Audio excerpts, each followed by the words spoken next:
It might have been just another gift from a king to a courtly love mistress, but it soon became clear from Henry's own hand that this was something far deeper.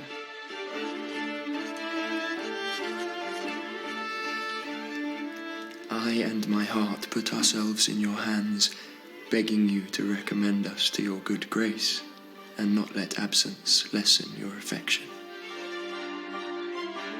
When historians study Henry and Anne, much is made of the dark political forces manoeuvring behind the scenes to unite or to separate this couple. And what is lost amongst these affairs of state is the fact that this was a very real and very passionate love affair between two individuals. These are copies of Henry VIII's letters to Anne. The originals, the manuscripts, are in the Vatican Library. They probably ended up there as part of the evidence against Henry's divorce from Catherine of Aragon. And these are quite extraordinary because they show to us these intimate moments, these private thoughts. This letter, for example, starts, "Mine own sweetheart, this shall be to advertise you of the great loneliness that I find since your departing. For I assure you, think the time longer since your departing now last than I was wont to do a whole fortnight. I think your kindness and my fervency of love caused it. For otherwise I would not have thought it possible that for so little a while it should have affected him so much." And he concludes, Darling, wishing myself especially of an evening in my sweetheart's arms, whose pretty duckies I trust shortly to kiss. Ducks is the Tudor slang for breasts. And he says, written by the hand of he who was, is, and shall be yours by his will. Henry Rex. And these sentiments are reiterated elsewhere. So here it says, for example, "I would that you were in mine arms, or I in yours, for I think it long since I kissed you." And to cause you yet oftener to remember me, I send you, by the bearer of this, a buck killed late last night by my own hand, hoping that when you eat of it, you will think of the hunter.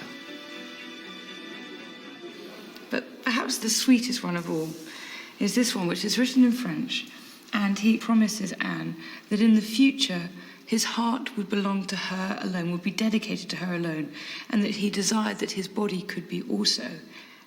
And signs off again in the sweetest possible way.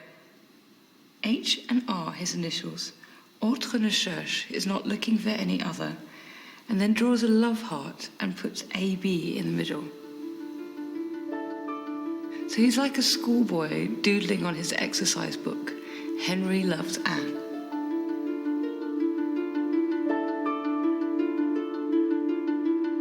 I beg also, if at any time before this I have in any way offended you, that you would give me the same absolution that you ask, assuring you that henceforth my heart shall be dedicated to you alone. I wish my person was so too.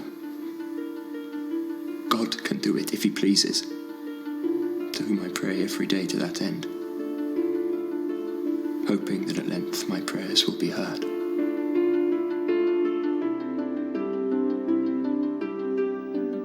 We don't know exactly when these letters were written, and sadly we don't have Anne's responses. But it's clear that Henry's love for her was becoming ever stronger. We know that Anne received many of these letters at Hever Castle. She was there in the late 1520s when she was suffering from sweating sickness and separated from Henry. We just don't know what she wrote back.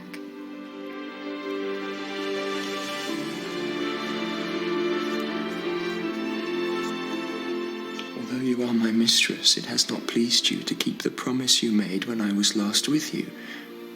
That is to say, to hear good news of you and to have an answer to my last letter. Sweating sickness was a potentially lethal disease which had spread through Tudor England, forcing Anne to stay away from the king.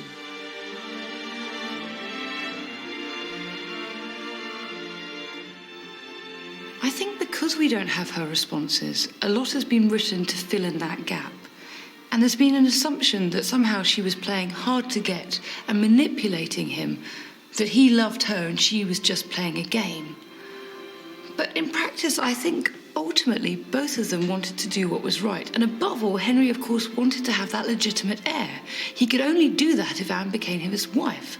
There was no point her becoming pregnant beforehand. In fact, it would have been detrimental to his cause. I think both of them decided to hold out and to wait. I don't think we should read into the absence of letters from Anne some sense that she was the one holding all the cards and Henry was just desperate to have her. I think the two of them were passionately in love, but wanted to do this correctly, wanted to be right. But the stakes were high.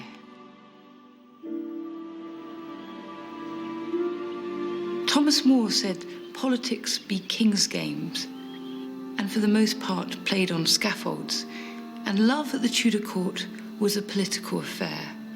Anne was risking everything. And it was tough for Henry too. He now had to think the unthinkable, to divorce Catherine and marry Anne.